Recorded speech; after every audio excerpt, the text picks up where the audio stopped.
Thanks, folks, for joining the JDE 1099 Financials webinar. Excited to give you some updates here on the 1099 process for 2022.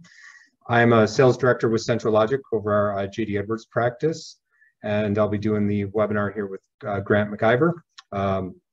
So some quick housekeeping items, kind of the typical things. Please put any questions you have in the Q&A chat box, and we can go ahead and answer that. And then there'll also be a recording as well as some other materials after. So for the purpose of today's webinar, we've kind of broken this down into the equivalent of doing the 1099s in 3 days. So we'll be doing the ESU validation first, the data preparation, and then the printing and filing. And then we'll have an open forum Q&A at the end here. So just before I hand it off to Grant in a second here, just one of the biggest benefits for our customers with our support for the 1099s is just that it can be an uncomfortable process since it's not something you do on a regular basis. It only being done once per year, and it's done on a deadline and either a busy time or a time when a lot of people are out of the office. And then the instructions cannot necessarily be clear all the time, and there's a lot of change from year to year. And then just to highlight, so with today's webinar, you'll have today's recording that we'll be able to send out after the webinar. Grant is going to do a separate recording on the GL method, since this is going to be focused on the AP method. We'll have a copy of the slides from today. Grant has prepared a 1099 checklist for all of you, as well as a lot of the attachments you'll need. And so with that being said, I'll pass it over to Grant McIver. All right, thanks, Matt. So in today's webinar, we did just acknowledge that the 1099 process can be, difficult for many people. So my goal here today was to break it down to really small, manageable pieces that are, in my mind, easy at that level. So today's webinar is kind of inspired by a book I used to have in my college days. It was called Oracle SQL in 21 Days. Well, so here 1099s, obviously it's not going to be 21 days, but say 3 days. And I think that is very manageable. And, I've been to some of the other webinars, like the Oracle ones, and they never really get into the system or show you exactly what you need to do. So I'm really hoping that you guys will see everything concrete that you must do as part of the process, as well as some of the things that may be applicable to you in certain situations. And as Matt mentioned, this will be on just the AP method only, just because I didn't want to confuse anybody. Most of the time, many of our clients are on the AP method, but we will have a separate recording on the GL method. And just going back to that acknowledgement about the 1099 process, it's kind of funny that, I get intimately involved in this process every year, but every year still, I learn just a little bit more about, the 1099 process in JD Edwards or something IRS related. So going back to the 3 days, I do want to mention that day number 1 is the easiest. It should be no problem for you for the most parts. Day number 2 is the hardest parts. I think this is where you really need to pay attention. And this is where I will attempt to show you exactly the things you need to do. And the day number 3, it can be hard for certain individuals, but hopefully after today, you will see day number 3 as one of the easier things to do. So we will start with day 1. So just a heads up for the 2021 changes. These are the ones I have highlighted. There's more information to know about them, but just be aware that there is a new 1099G form, which I will show you where that comes into play. And when you print out the NEC forms, you had the option of 2 per page or 1 per page last year. Well, this time it's 3 per page or the 1 per page. So you'll see that when we do a sample print.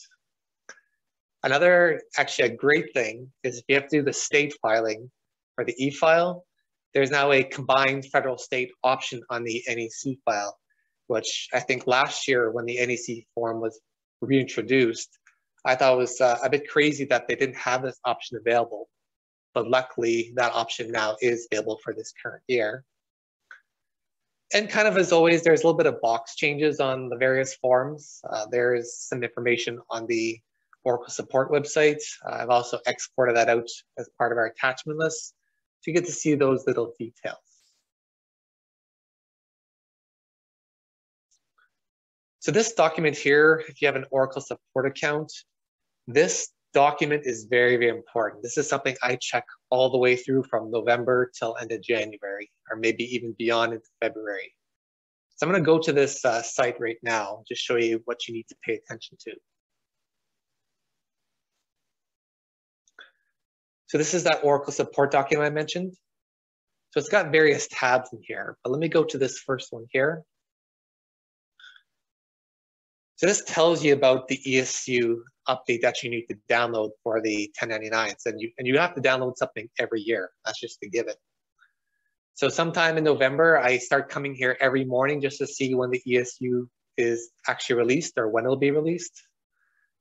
And as you can see here, it had a mid-December release date, and they actually made it exactly mid-December. It was, I think, the afternoon of December 15th. So for all of our Centrilogic clients, this is something you really don't have to worry about. We do send our notifications to our clients, let them know when the ESU is available. But this is something starting November, I check every day to at least see when the ESU is released. They do post the special instructions for the ESU. So most of the time it is just user-defined codes. So it's just a great place to verify if you want to see all the changes and make sure as part of our checklist, you'll see those special instructions for UDCs. And then this is where I was talking about the changes. I've already exported this out and just provided an image, but this tells you all the changes that are part of this ESU. So you can see here it mentions the 1099G, 1099 type, which had a separate document, which I've exported for you. And there's all these various box changes in there. So this is another great place to go to know what was changed in this ESU. And something else you should do is go to this known issues tab. So after the ESU is released, something may come up where Oracle made a mistake, or some people are having issues with the ESU, and Oracle will post this stuff on this tab if they feel like there's something to know for everyone for the ESU. So you can see this year there is a couple of issues. It's mostly related to the same thing with being able to run a certain file for the e-file, but I'll just talk about that actually when I get in the system. So this website is something for sure you should really bookmark, and as I said, check on it throughout the process of January to make sure that if there is an issue, you have a chance to either take these instructions or be able to redo your 1099s team if you have to and get a new ESU.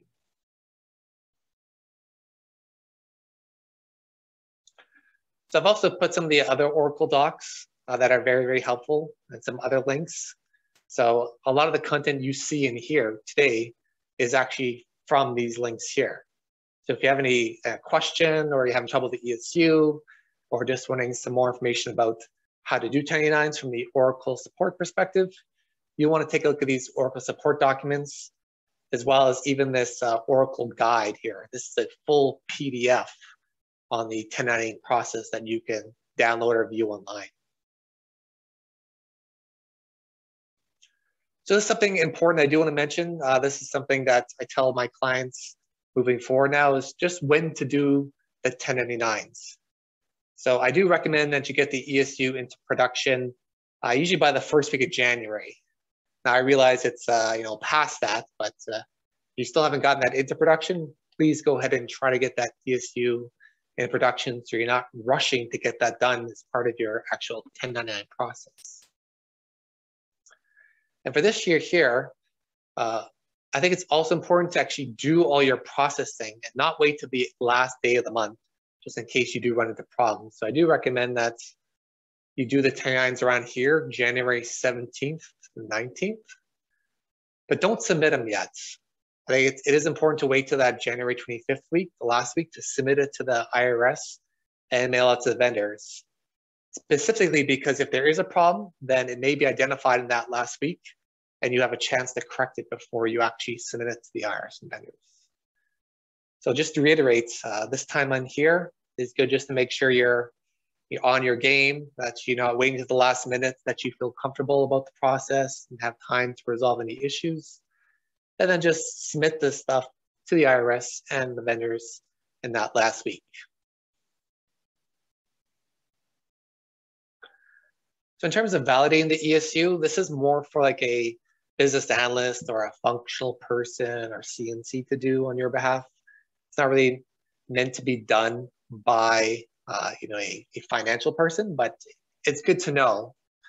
And I have my checklist up here, and I'm going to just start going through some of these things here. So I mentioned the user-defined codes. They could change year by year. These are the 3 UDC codes that you do need to validate. And where possible, I did put some links to say, okay, validate that list against the 1099 guide, or you can go to another link to validate that list. Before you, in this webinar here, I've actually exported all of the correct UDC values for 1099s.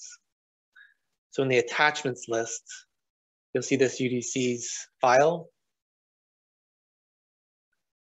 And I put all the correct codes in for the 0107, the 04TR, and the 04ST. So you'll get those lists. You'll need to integrate this into your own environment to make sure that you have all the new ones in here, and there are many new ones. So for example, all these ones that start with F are for the new 1099G form. But over the years, you may have missed some codes, or perhaps you didn't rename the codes as part of previous instructions. You may just want to reconcile this list 100% and work with your IT or business apps team to make sure that you've got all these codes correct. So you'll do this for all 3. And this one here is especially important for the e-file, that if you have too many values in here that the IRS doesn't support, then your e-file will fail from the IRS. Okay, so these UDCs are critical to get right. So I do have this AAI thing. This is for the GL method only. I'm not going to talk about it today, but it will be in that second recording if you do the GL method. You may create some versions. I typically don't actually create versions for the 1099 process. I know it's best practice to create your own and leave all the ZJD or XJD behind, but Oracle does recommend, as per their article, that you delete all of the old versions, all of your custom versions, and create new ones. But like I said, I typically don't create them unless I need to do something special, like exclude certain data. Okay, so they say that you should create the new versions just to avoid any spec corruption, but that could happen on any process in your system.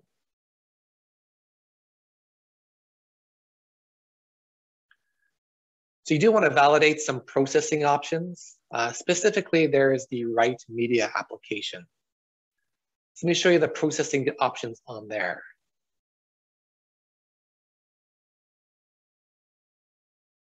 So I'm in JD Edwards. I'm going to go to interactive versions, IV.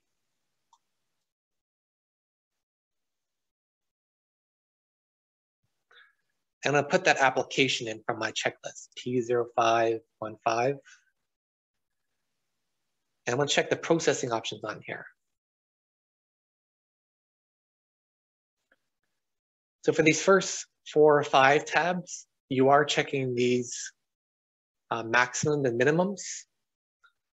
So these do come from JD Edwards, but they do recommend that you do go to the IRS and actually validate that these are correct. So I did put a website on the checklist right here. So this is the website right here, and you can see that, if I could find one here.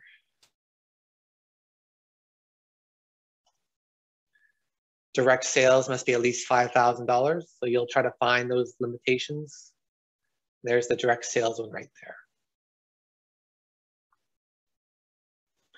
When you get to the versions, I typically leave this as default. But if you're going to use, for example, printing 1099's one page as about one per page as opposed to 2 or 3 per page, you're going to have to override this.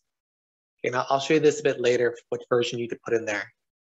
Basically, the XJDE002 for the blank sheets version is for 2 per page or 3 per page.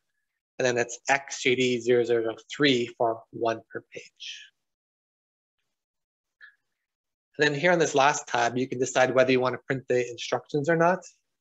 So just toggle that on or off. And this is only applicable for the BIP versions or the blank sheet versions. So I'll show you an example of where the instructions come into play.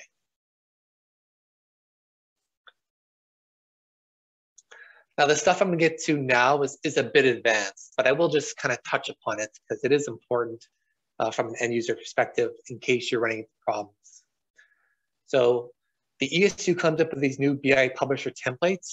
Those are kind of the document imaging templates that the data goes through to actually print out the full 1099s with all the borders and fonts and all that. There's a couple of programs, I put them in here that you'll want to check out. So this is exactly what I do when I'm validating the BI publisher.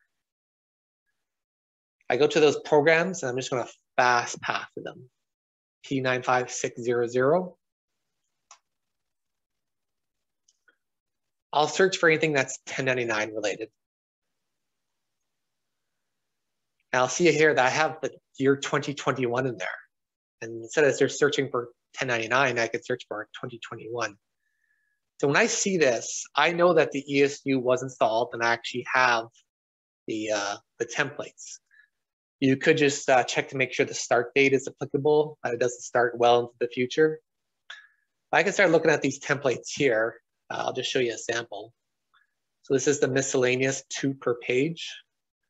You can go to the row and do download.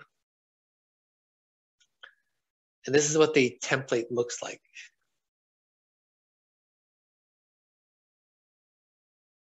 So you can see here, it's got that 2021 in there, and this is what JD Edwards is using to push through the data and print out your PDF.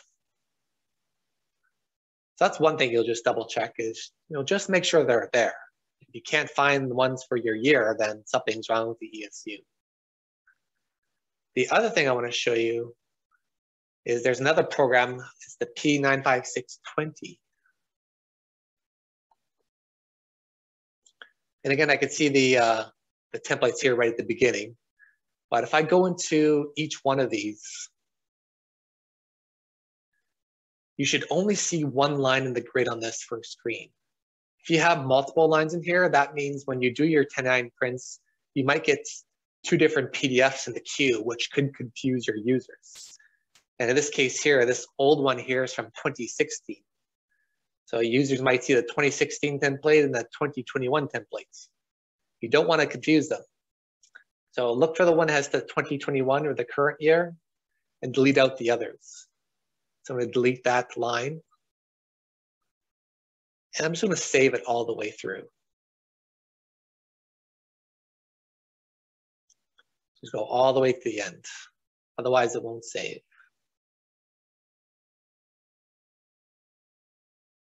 So again, this is more so for like an IT person to do, but depending on who your CNC is, they may forget to do those steps. And I don't blame them actually, because the Oracle instructions typically doesn't tell you to do that step.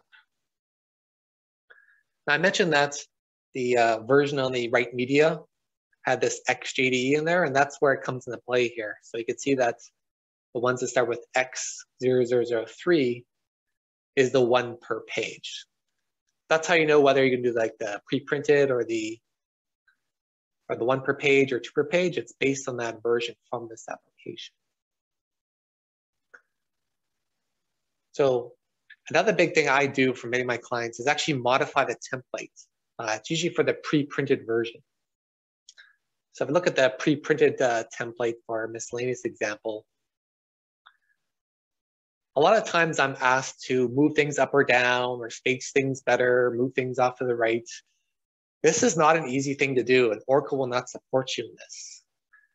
So the key thing to be aware of though is if you start moving things up or down like this, just make sure it doesn't shift everything else down. Otherwise, when you try to print out your 1099s, things will just start looking funny.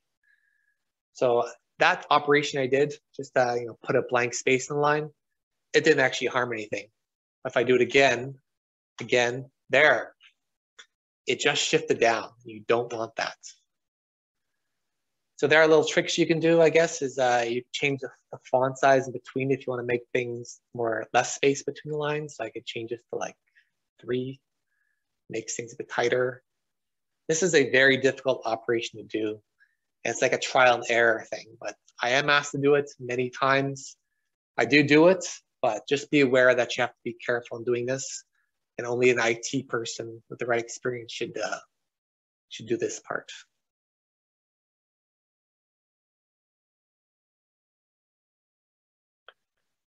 So in some cases, there are some security updates to do. There is a new object that you will have to grant to your security roles if you have a proper security design in place. So be sure to add this batch application to your 1099 roles in the system. I don't think the JD Edwards ESU instructions had that in there, but if you fail to do this and you want to print 1099Gs, you're going to run into an issue trying to get that output. So this is in the PowerPoint, somewhere here. It's just in the checklist. Be sure to add that object in for security. In terms of menu updates, if they do introduce new applications or you want to maybe align your menus to mine when I get in the system, feel free to update the menus. But lately, I haven't seen any new objects come from JD Edwards, so this is kind of an easy one to check off the list.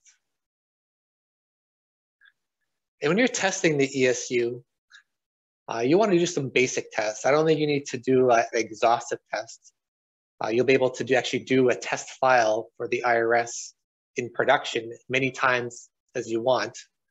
But some of the basic tests you want to do is, do the blank forms option for the printouts, maybe do the pre-printed ones if you have to. Adjust those BI templates like I mentioned. You want to be aware of any minimum amounts issues where you're expecting some 1099s but actually don't get any 1099s for your vendors. And obviously do an e-file output. So many of the clients I work with, they'll actually submit their real production file as a test file to the IRS before they actually submit it for real. And you can do that in the month of January. That's not an issue. And this pre-printed forms option, I'm just going to get to here very shortly, but probably be in the next section.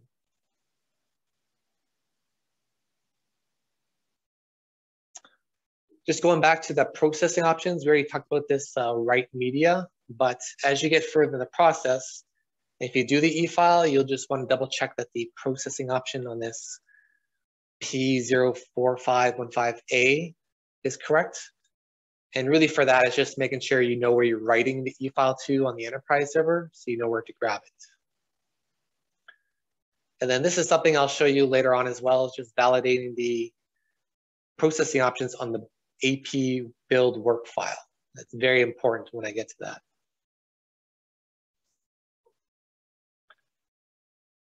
So I did talk about modifying the forms, the BI publisher. It's a very advanced thing. These are just some tips to know if you are going to do that. So take backups of the BI templates before modifying them. So you'd always go back to the original if you had to. These are some of the things I mentioned here, just being very cautious and affecting the layout, not shifting things up or down. Then I do have some clients who want to print 11099 per page, but also have the instructions on the page. And there's a trick to it. If you are interested in that, getting the 11099 per page with the instructions on there and not having the instructions on a separate page, then let us know and we can help you out.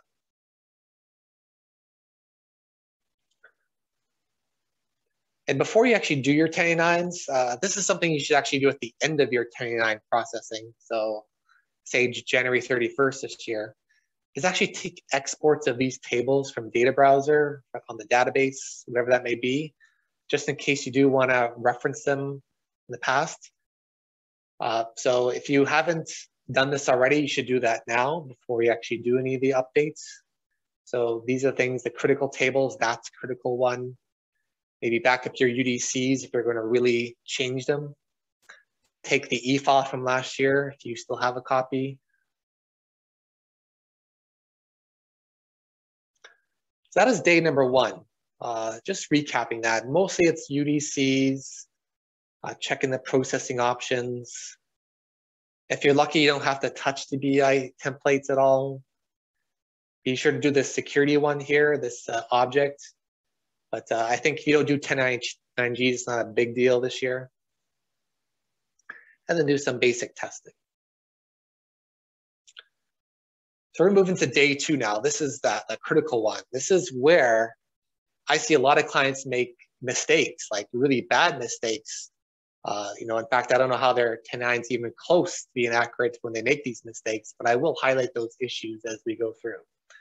So this is the one you really want to pay attention to.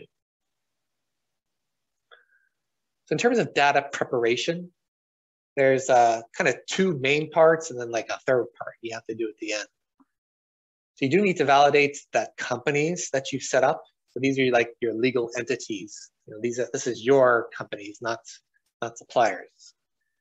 Then you have to verify the supplier setup, which could be the tricky part. It's probably the most labor-intensive part. Then you may have to run global updates depending on what you've changed for the year. So before I get into that day two stuff, I did want to mention about that AP method versus GL method. We're only focusing on AP method today, but there's a GL method. And they do have something called a combined method, which is really primarily GL method with a bit of AP updates if you do want to use it. So the AP method, which you'll see is important for suppliers here, is relying on the CAT code 7 in the address book. And please be aware that that CAT code 7 flows from the address book to the vouchers, okay? This is the key thing that people need to know is that even though you may have put it on the address book, if you put it on at the end of the year or in January here, it may not be on the vouchers. And it's critical that it be on the vouchers, not just the address book. So I'll show you how to fix that. So the GL method is different. You don't use the CAT code 7. It's based on these AI ranges that you have to define. It's a little bit more labor intensive, in my opinion, a little bit more difficult to use compared to the AP method. And it generates the work file based on what you have in the general ledger, as well as some other tables like the PO receipts table, and uses it based on the account ranges defined in those AAIs. So I already mentioned the combined method, which I really haven't seen many clients use at all. Although I did see one client, they used the GL method, then just they didn't want to make corrections in the GL. They just used some AP methods to get what they wanted in the end. And it's totally legit. I think it's a good way of going about it if you don't want to have to monkey around with your data too much in the GL.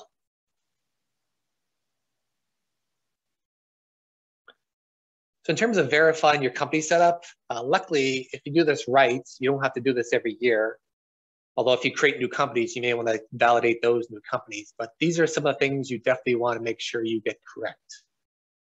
So I'm going to go in the system right now and show you.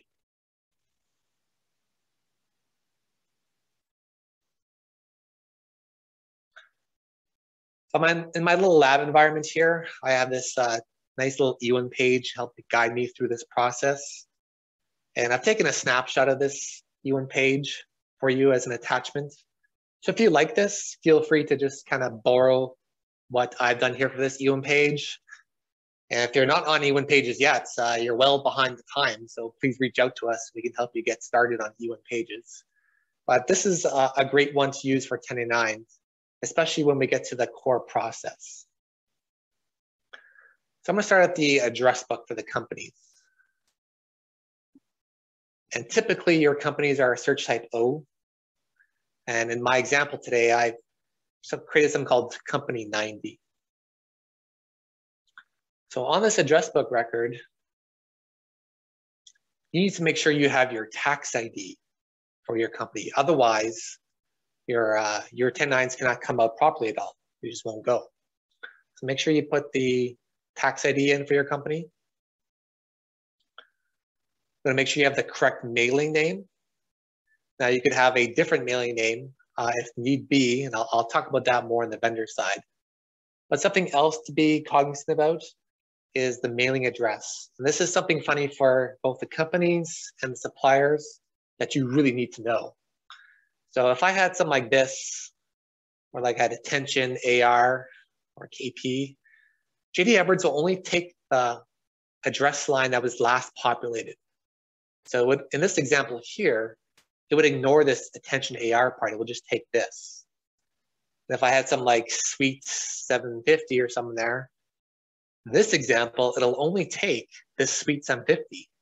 So be sure that if you need to, for your mailing address, put it all in one line and make sure that line is the last line in here. And so for example, this, you want to have something like that in there. It's critical. You don't necessarily need to put the Purse Corp code in. That's something we'll talk about for the vendors. But for related address, it is possible that you have legal entities set up that are actually one legal entity, and you may need to combine them. So you have to choose a parent, one number to actually represent what you want to display for your company, and link them back to at least one of these numbers for on the related address tab. I typically use second address number. I don't like using the parent number just because that data gets stored in a separate table and it's hard for me to query on.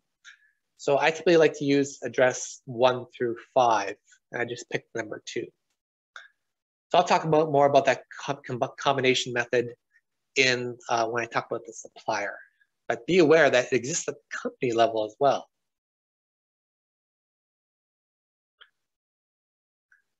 So if you're doing the e-file, you definitely want to go to the who's who and put a contact name. So whenever you create a new address, you get the baseline, but you do want to add another record, and I just put my name, and it'll be a type code of contact name. The other thing you want to do on here is once you have this in, you'll want to put a phone number attached to that line. So I just put the old KL5 number in there. But if you don't put the phone number in, your e-file could fail with the IRS. It does become a required field for the e-file. Another thing you want to do is just put the email address on. There's an opportunity to put the email address on when you do the right media, but you might as well just put it here anyway so you don't have to worry about it. So all those things are required for the company setup.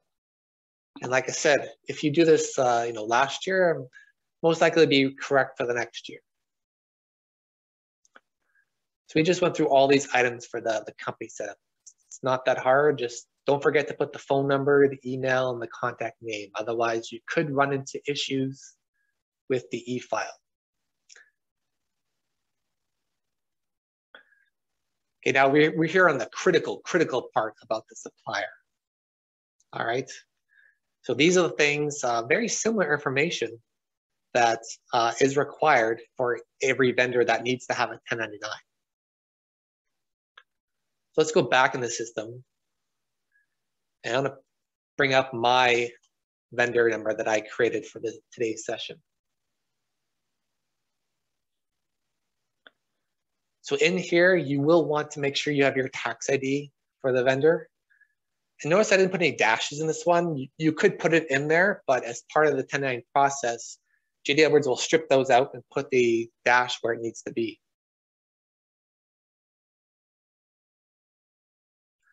You do want to make sure the mailing name is correct, but if you have a really long mailing name, or if you have actually a different legal name that the IRS needs to know about for the vendor, there's another record you can put on. And I'll show that to you after I get out of the screen. So again, here the vendors, if I were to put like suites 500, only this line will come out in the address, not both lines. You have to make sure it's the last line. So do something like this here. Oops, let's get back in.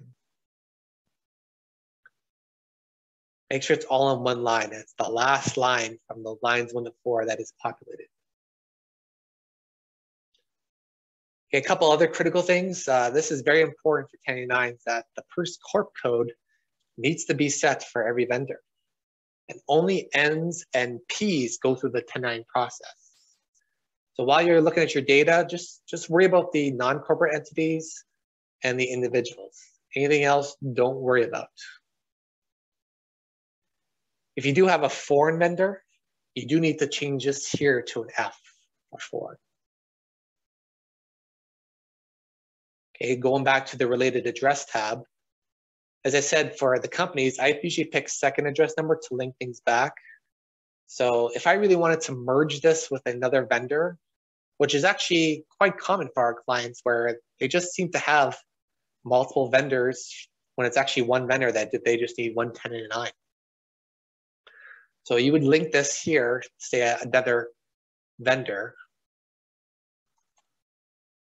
Say example, this one here.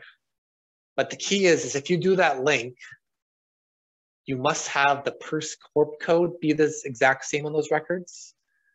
And the tax ID has to be the exact same. Otherwise, that combination just won't work. Okay, and you will see this come into play when I do the AP build work file. So we can just pause on that. But JDE Edwards has many examples about that combination method.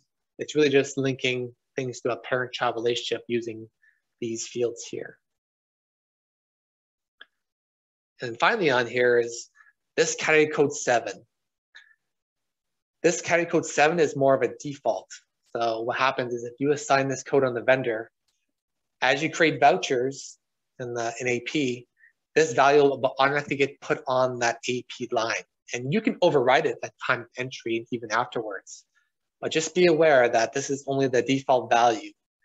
The JDE Edwards build work file will not rely on the code on the address book to actually produce your 1099s. It'll be based on the supplier ledger record.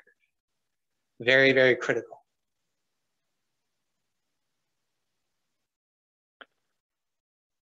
So for the vendors, you're free to put a phone on there. I don't think that's really necessary unless you want to have displayed on there. Let's go to the who's who. This is important. So as I mentioned before, if the actual legal name from the IRS perspective is different, but you do want to keep that different mailing name for their check purposes or mailing whatever, you could put this additional line on here for the who's who. And you got to choose the legal name type. And that will allow this name and this name to print out on your 1099 exports.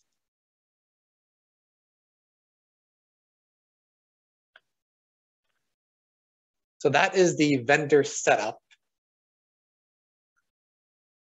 I do want to talk about this foreign thing here and when we get to it, but I'm just going to continue through my slides. For all you slide lovers, I did just put a lot of these screenshots in here for you to see, like the tax ID, the mailing address, and I explained here that in this example, only 200 consulting way will be displayed for lines 1 to 4.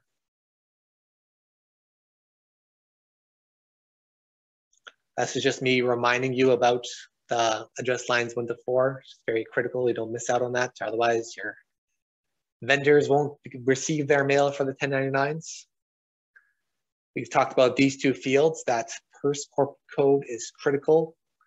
And this is something to remember, that when you generate your 1099s and you're not getting the vendors you're expecting, check to make sure the vendor has that right PERS Corp code.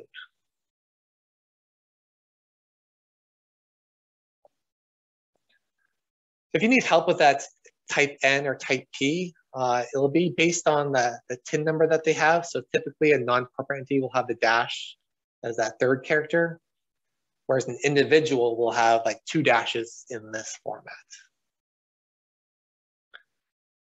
And for that foreign suppliers thing, if you do have a mailing address outside of US, you definitely do want to put that value to be an F on there. I've already mentioned this related address thing. That's just a screenshot for it. Just keep that in mind. It's something that every year for clients, I do help them get better at it to make sure that link is established.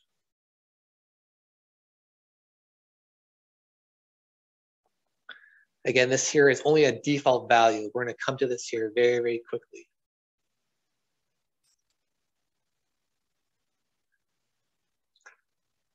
Already talked about the mailing name. So I just showed that to you already. We can skip past that.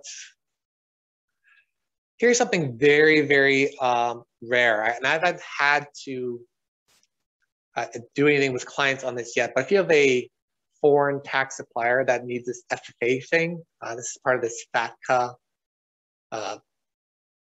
supplier setup, is there's a special screen. It says P0451401.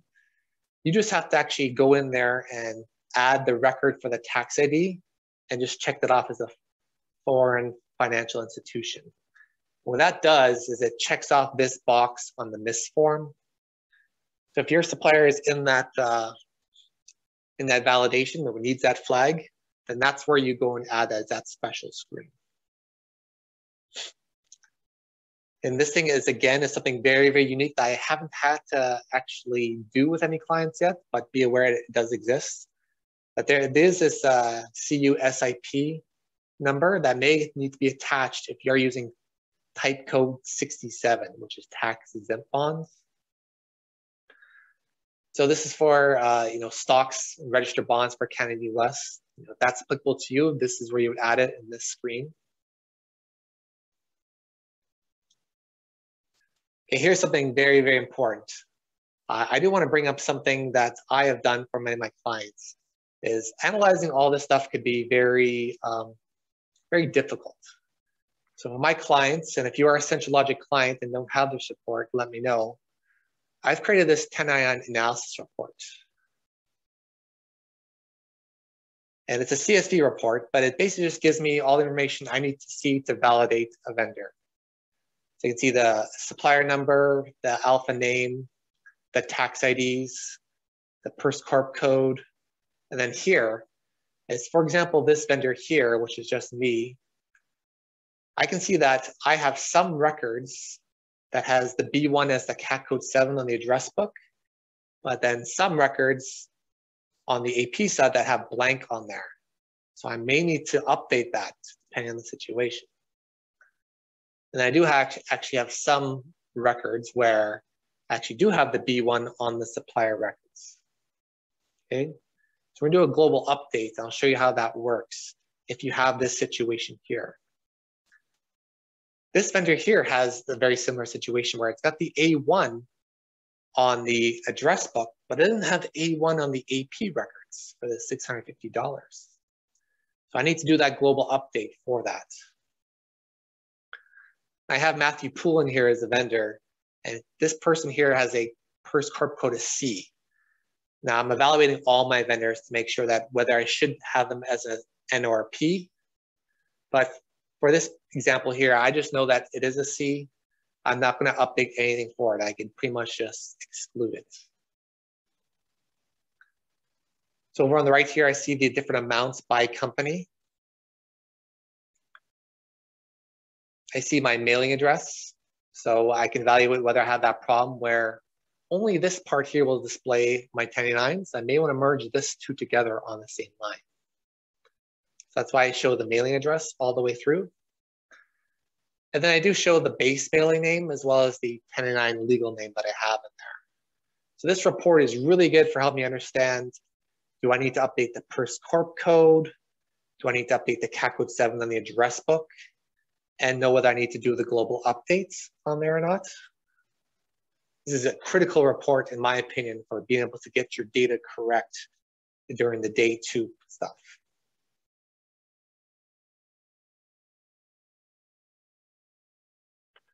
So there's 2 ways to update your vouchers. The first is through speed status change. So I'm going to show you how that works. If I go to the speed status change screen,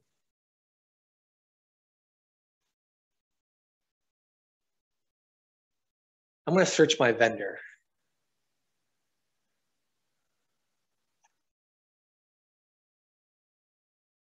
So notice when I click find, I actually don't have any records to update because this screen by default only shows me what's not paid yet.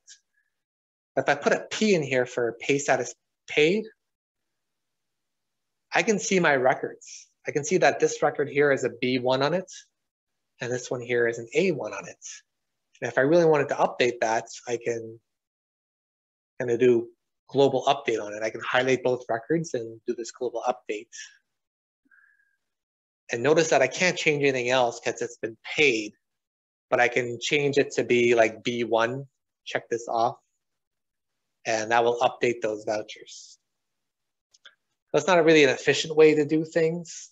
It is good for one-offs where a vendor may have, say, B1 for 99% of its transactions, but maybe an A1 for another transaction. So this is great for changing individual vouchers. And one important tip you should know is that 1099s is based on the payment date, not the invoice date or the GL date or service tax date. It's based on when it's been paid. So I do get this question a lot in January where someone is expecting a 1099 for a vendor, but they don't see it. And it's because that it may have been entered in your system in December, but was not actually paid till January. That's the reason why. So be aware about this speed status change. If you need to update the vouchers, you can do it through the screen. But if it's already been paid, and it should be paid by now, you got to put that pay status P in there to find the records. And you either do it one by one, just by changing that value, or doing that global update.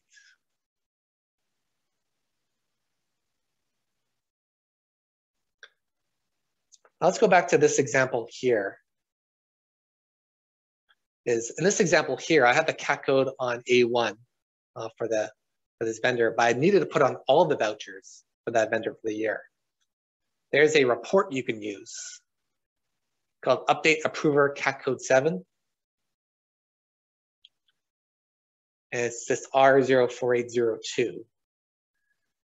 Before I run it, I'm just going to check the processing options on it. So here means blank will update CAT code 7, whereas one will update some sort of approver code on your vendor, which is not applicable in this process at all. So just make sure that this here is set to blank when you're ready to do the update. But when I run this report, I do want to run it for select vendors. I'm going to go to the data selection. And unfortunately, this report is designed in a way where it updates the entire history for the vendor. I can't select certain years or vouchers. If I were to select data selection for a particular vendor, it's going to update everything for that vendor. And that may be a problem for you if you want to keep historical records or only update select records. But if it is a vendor where you don't really care about the prior year history, or if it's just applicable for all that same type, you can just go here, and I use that data selection import tool. Kind of paste from Excel. And you can just update all those ones. And what that will do is copy the CAT code 7 from the address book for that vendor to the vouchers. If you don't do that, and you have this situation here, your 1099s will not be correct, not even close. Okay, so be aware that it's the CAT code 7 on the AP, which is table F0411, that truly matters at the end of the day.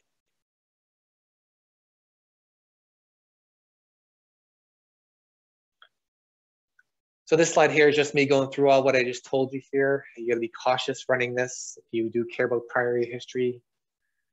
A lot of the clients a lot of the vendors, they just use the one code forever.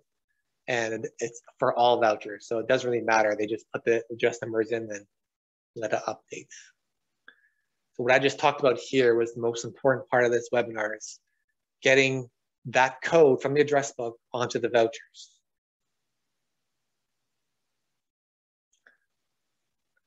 Okay, this is day number 3 here. This is actually the core process of 1099, the actual objects you use most of the time. And luckily, after today, hopefully this will be very, very easy for you. In terms of the steps that you need to do, it's going to be based on that E1 page that I have there, that second section. But what you're going to do is clear the AP work file and regenerate it. You can make any adjustments if applicable, and I will show you what that looks like. You can either review the work file through data browser or some other means, or run some reports JWorks provides. And then this is the final part here, is you're going to create some PDFs in the e-file, and then print those PDFs and actually submit the e-file to the IRS. Some important tips to know is that if you're not submitting your 1099s to the IRS through the e-file, you're well behind the game. You're creating a lot more extra work for yourself. Please try to get on the e-file any time you can here. And it's still not too late, actually, for this year. If you need help from us, reach out to Matthew Poole and we can try to help you out. Because otherwise, if you don't do the e-file, you will have to mail out your 1099s to the IRS. And be aware that JDE only provides copy B. There's a copy A, a copy B, and I think a copy C. So copy B is the only one that JDE provides in the full format. And then you have to give copy A to the IRS. So if you're using the copy A for the IRS, you have to use the pre-printed version and buy actual stationery, which can be a pain. That's where we have to modify the BI template a lot. Copy C, I believe, is for state reporting. You would have to use the pre-printed ones if you had to for the state reporting. And I get this question once in a while here is, if I need to buy the pre-printed forms, I don't have a place in particular that I recommend, but Oracle on their webinar has recommended this place just for the sizing and layouts for their forms with the printing. So let's actually do the process together here. Let's close out. This is day number 3. And again, it is easy in my mind here. The first step is to clear the AP work file. So I didn't create any versions. There's no data selection. There's no processing options. And before I run this, I'm going to bring up Data Browser for this table. You'll want to memorize this table here. It's the F045143. This is the actual AP work table or work file.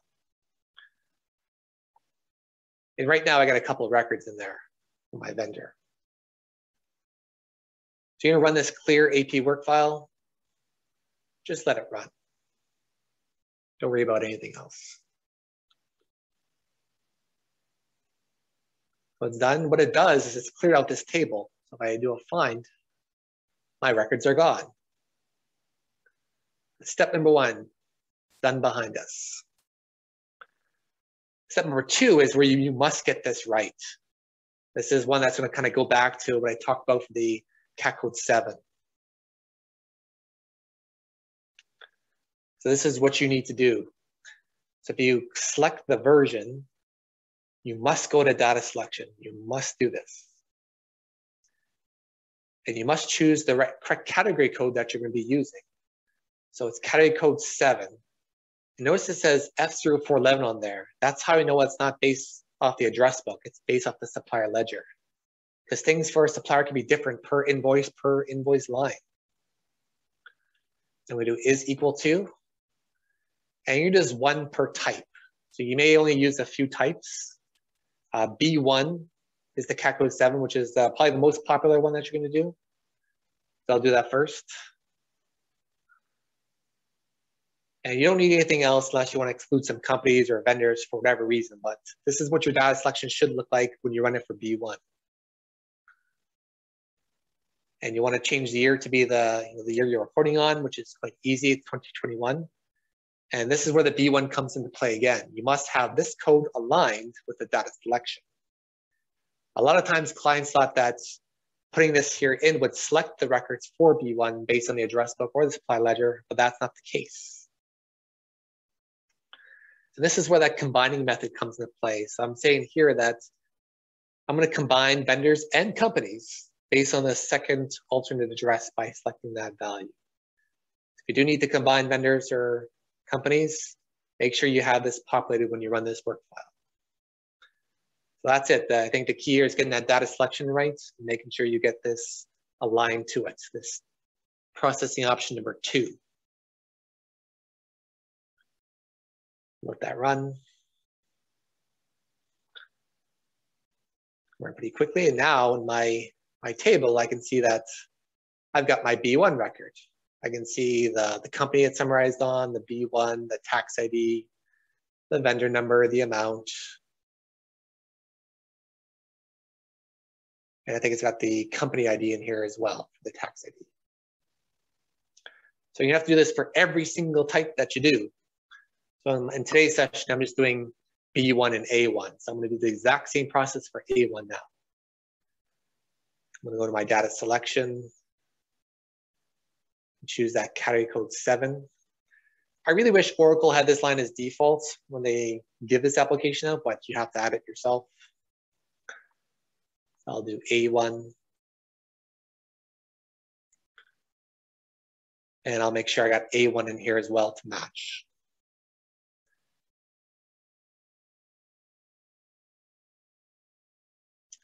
And that should be finished.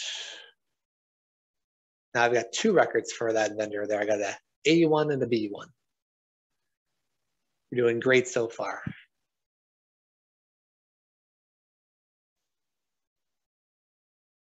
So we just did clear Workfile. We've done the build Workfile. Now we're kind of going to the optional stuff. I did have them as the core process because I think it's a good idea for you to do. I'm going to do this AP Workfile adjustments first here. So if I click find here, it's pretty much going to display all the vendors that are in this table here because I only got the 1 vendor in there.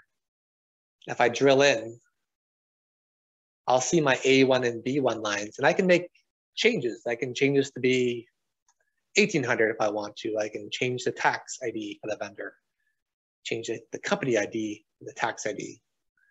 And you can add more lines in here as well. There's nothing stopping you.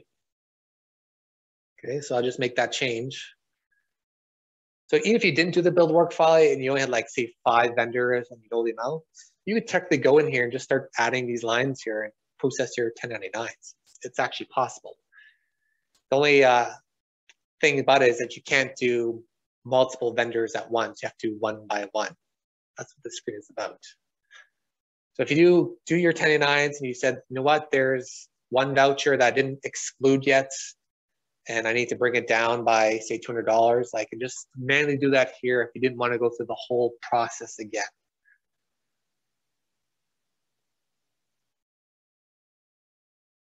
So that's the adjustments. That's actually just changing the data in the screen here. Notice now that it's $1,600 based on what I just changed. Next thing I like to do is this preview 1099 media. And this report here, it really just gives you some summary information of this table in a PDF format. And I'm just going to run this all types one. I don't think there's any data selection in here unless you do want to add anything yourself. Let's take a look at this report.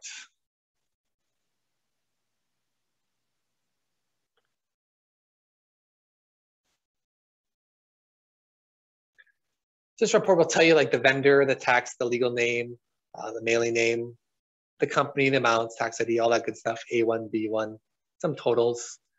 But it's critical here to actually look at this column, this description column. This will tell you if you have certain errors, and typically the errors are missing tax ID for the vendor or missing tax ID for the company. There's a few more errors, but just make sure that you have 0 text in this description column all the way down for your vendors. That's why we run this report, it's for that reason. It's also a great report just for record keeping if you wanted to have as something you can review later on. So be sure to run that report as part of the process, even though it is technically optional when you do the filing. So we just did these rows here. We're actually down to creating the PDFs and doing the e-file. This is where that new 1099G comes to play. This is where you'll see that in there. It uses its own set of codes, but most of my clients do the miscellaneous and the NEC. So I like to do is the PDF version first for the vendors. So you will have to do it individually for miscellaneous and NEC and these other types if they are applicable. This here just is automatically populated when we're in the next year. So it is January 11th. It knows the 2021. You get the ESU in, say, like December, you just have to overwrite this to be 2021 when you're testing. We're going to do paper forms only. We're not doing the e-file at this time.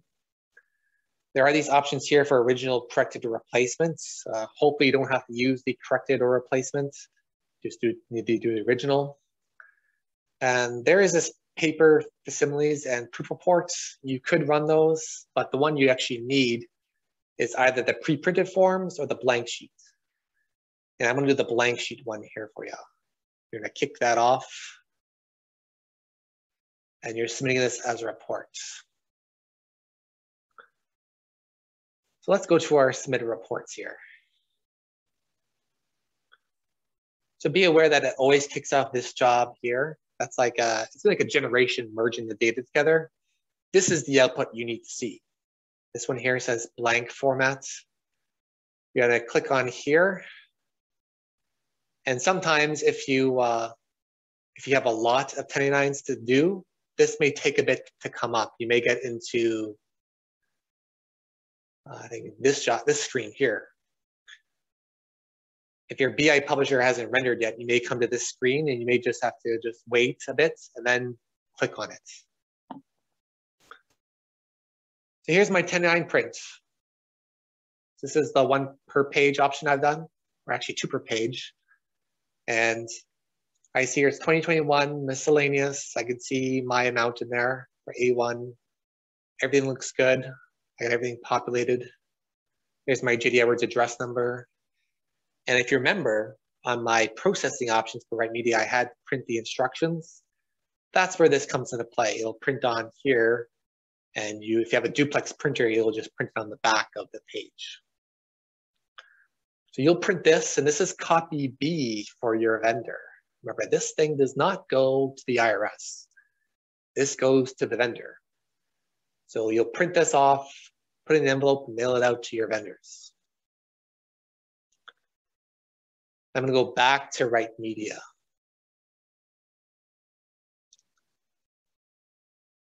So you'll do the same thing for NEC. I don't think really I need to show that to you. You just get the NEC outputs. Again, you'll do the blank forms.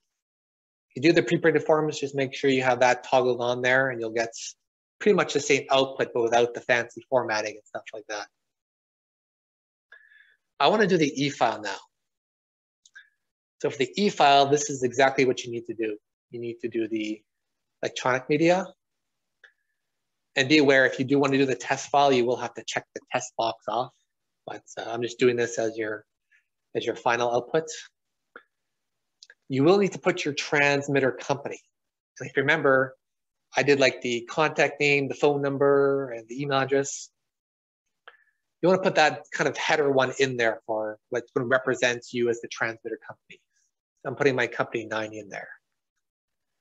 Payer name, transfer agent, that's not really required, but you can fill that in. You must have your TCC code. So I'm just gonna put a dummy one in here, ABC12, and a lot of my clients struggle to know what their code is. And unfortunately, you just have to call the IRS to know what it is. And if they tell you don't have one, you're gonna have to fill out a form online and get that submitted, and that can take a while. But you cannot submit your 1099s to the e-file without this TCC code. It must uniquely identify you as a submitter. That's what it does. It's not identifying you as a company, it's identifying you as a submitter. Now you could put the email address on here, but if you put it on the company itself, I don't think you need to actually put it in there, but I'll put it in there anyway. And then you do want to check this box on, and I'm not a IRS expert or a 1099 expert from a submitter point of view, but I know a lot of my clients don't actually do this combined federal state filing.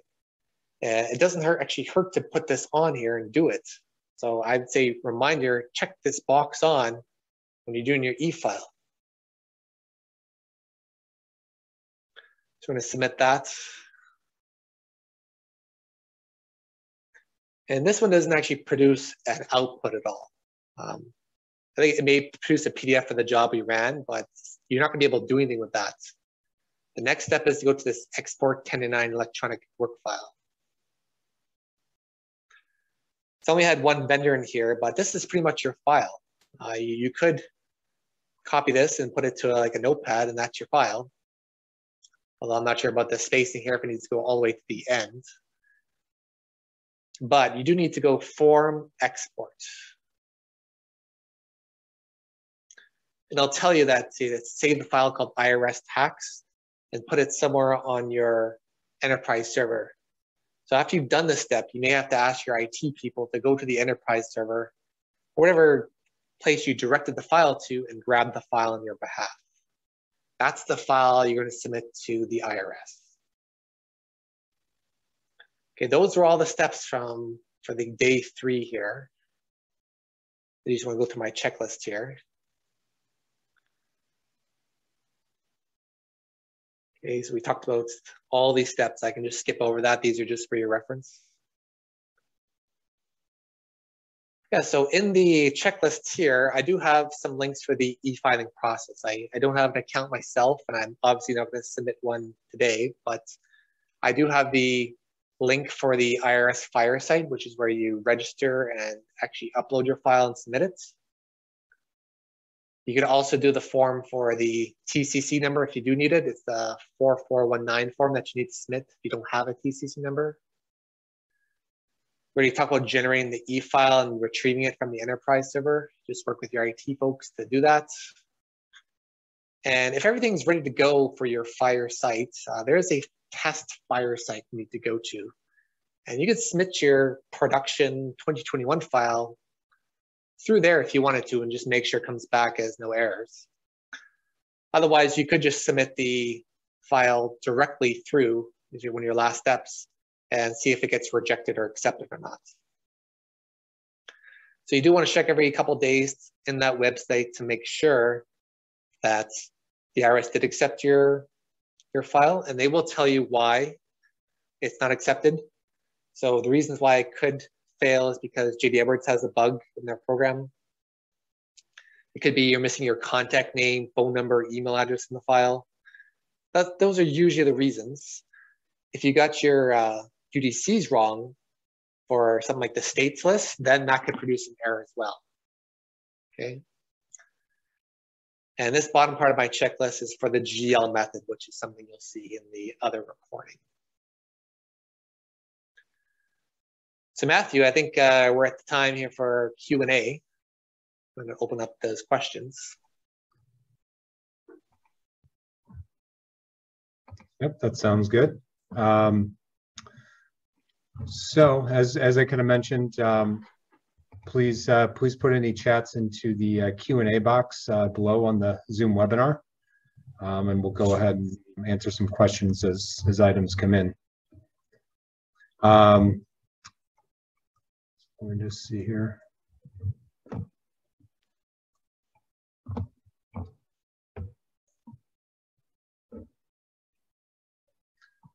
So one question that did come in is, can I modify the 1099 print to print address lines 1 through 4 through development?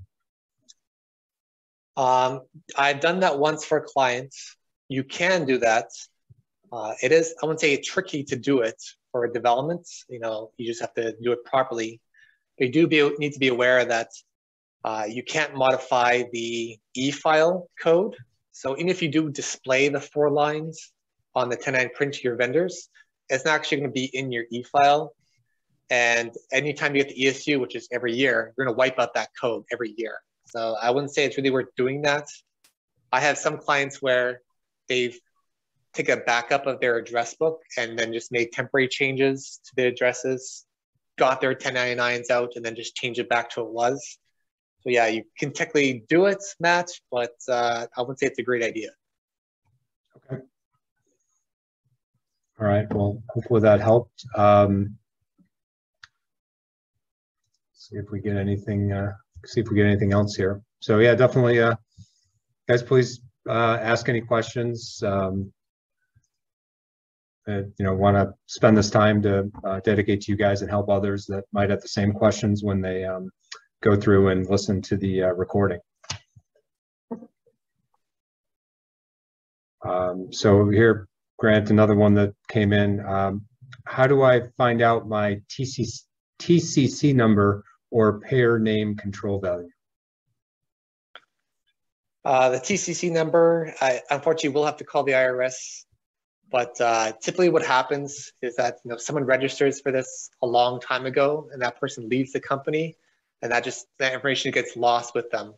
But it is something you want to have in your documentation with this JD Edwards documentation, so you don't forget it every year.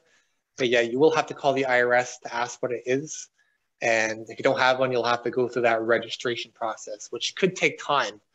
So if you're trying to do that this year, register for that TCS number.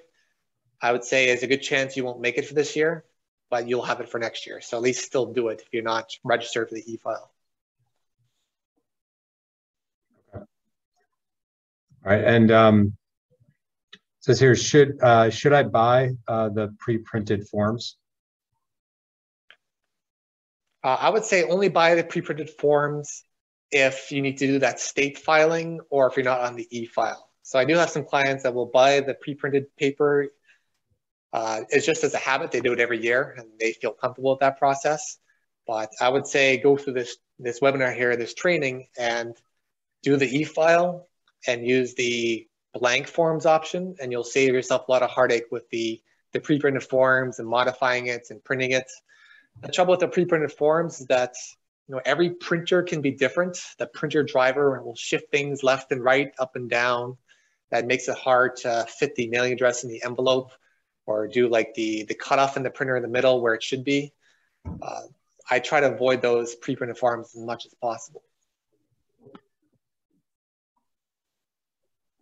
Okay. Let's see, I did get another question.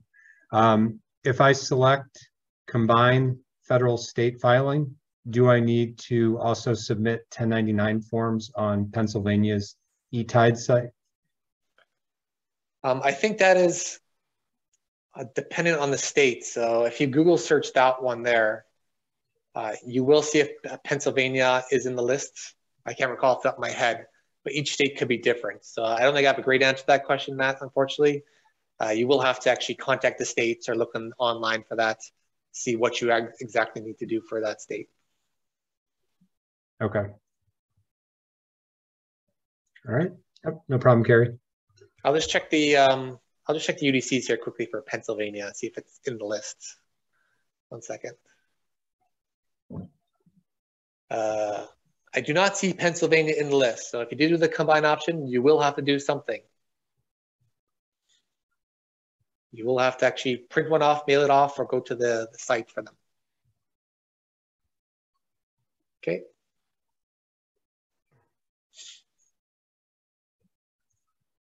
All right, well, we can give it another 30 seconds for any additional questions that want to be submitted.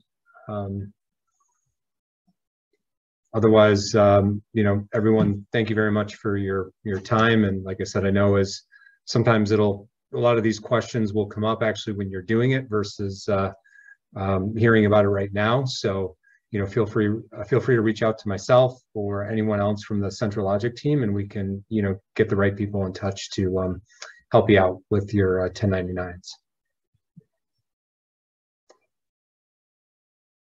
So with that being said, I don't see any more questions. So I think we can wrap everything up. Thanks again, everyone. Hope you guys have a great rest of the week.